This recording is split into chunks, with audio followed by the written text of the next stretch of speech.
ദൈവനാമം മഹത്വപ്പെടുമാറാകട്ടെ.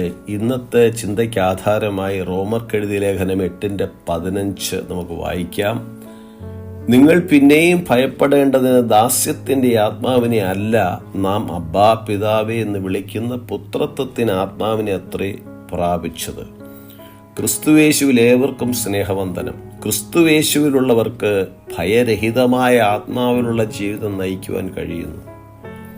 ദൈവാത്മാവ് നടത്തുന്നവർ ദൈവമക്കളാകുന്നു.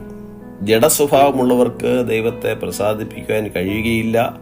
ഭീരുത്വത്തിന്റെ ആത്മാവാണ് അവരിൽ വസിക്കുന്നത്. ക്രിസ്തുവിലുള്ള വിശ്വാസത്താൽ ദൈവത്തിന്റെ അടുക്കൽ വരുന്നവരെ പുത്രന്മാരും പുത്രിമാരും എന്ന പദവി നൽകി ദൈവം ആദരിക്കുന്നു. നമ്മെക്കുറിച്ചുള്ള ദൈവ ഇഷ്ടം നാം മനസ്സിലാക്കുന്നത് ഭയത്തെ അതിജീവിക്കുവാനുള്ള ശക്തി നമുക്ക് പകരുന്നു. ദൈവഹിതം തിരിച്ചറിയേണ്ടതിന് മനസ്സ് പുതുക്കി രൂപാന്തരപ്പെടുത്തേണ്ടത് ആവശ്യമാണ്. തിരുവെഴുത്തിൽ ഏകദേശം 365ഓളം വാക്യങ്ങൾ ഭയപ്പെടേണ്ട എന്ന അർത്ഥത്തിൽ നൽകിയിരിക്കുന്നു. അതായത് വർഷത്തിലെ ഓരോ ദിവസവും ഉത്കണ്ഠപ്പെടാതെ ഭയപ്പെടാതെ ജീവിക്കുവാൻ ആവശ്യമായ ദൈവവചനം നമുക്ക് നൽകപ്പെട്ടിരിക്കുന്നു. 91-ാം സങ്കീർത്തനം നമ്മെ ബോധ്യപ്പെടുത്തുന്നത് രാത്രിയിലെ ഭയത്തെയും പകൽ പറക്കുന്ന അസ്ത്രത്തെയും ഇരുട്ടിൽ സഞ്ചരിക്കുന്ന മഹാമാരിയെയും ഉച്ചയ്ക്ക് നശിപ്പിക്കുന്ന സംഹാരത്തെ നിനക്ക് പേടിക്കുവാനില്ല എന്നാണ്. നമ്മെ വീണ്ടെടുത്ത ദൈവം നമ്മോട് അരുളി ചെയ്യുന്നത്, ഭയപ്പെടണ്ട, ഞാൻ നിന്നെ വീണ്ടെടുത്തിരിക്കുന്നു, ഞാൻ നിന്നെ പേർ ചൊല്ലി വിളിച്ചിരിക്കുന്നു, നീ എനിക്കുള്ളവൻ തന്നെ.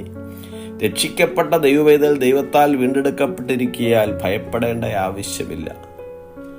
ദൈവാശ്രയമുള്ള വ്യക്തിക്ക് മാത്രമേ പറയുവാൻ കഴിയുകയുള്ളൂ, കൂരുളിൽ താഴ്വരയിൽ കൂടി നടന്നാലും ഞാൻ ഒരനർത്ഥവും ഭയപ്പെടുകയില്ല. കാരണം ദൈവം ആ വ്യക്തിയോട് കൂടി ഇരിക്കുന്നു. പള്ളിപ്രമാണിയായ യായിറാസിന്റെ മകളെ ഉയർപ്പിക്കുന്നതിന് മുമ്പ് യേശു യായിറാസിനോട് പറഞ്ഞത്, ഭയപ്പെടണ്ട, വിശ്വസിക്കുക മാത്രം ചെയ്യുക എന്നാണ്. യേശു പറഞ്ഞത്, സമാധാനം ഞാൻ നിങ്ങൾക്ക് തരുന്നു, എൻ്റെ സമാധാനം ഞാൻ നിങ്ങൾക്ക് തരുന്നു, ലോകം തരുന്നത് പോലെ അല്ല ഞാൻ നിങ്ങൾക്ക് തരുന്നത്. നിങ്ങളുടെ ഹൃദയം കലങ്ങരുത്, ഭ്രമിക്കുകയും വരുത്. പുത്രത്വൻ ആത്മാവിനെ പ്രാപിച്ച നാം ഭയപ്പെടാതെ ദൈവിക സമാധാനത്തിൽ വസിക്കുവാൻ കർത്താവ് നമ്മെക്കുറിച്ച് ആഗ്രഹിക്കുന്നു. ഈ വചനങ്ങളാൽ ദൈവം നമ്മേവരെയും അനുഗ്രഹിക്കുമാറാകട്ടെ. God bless us all.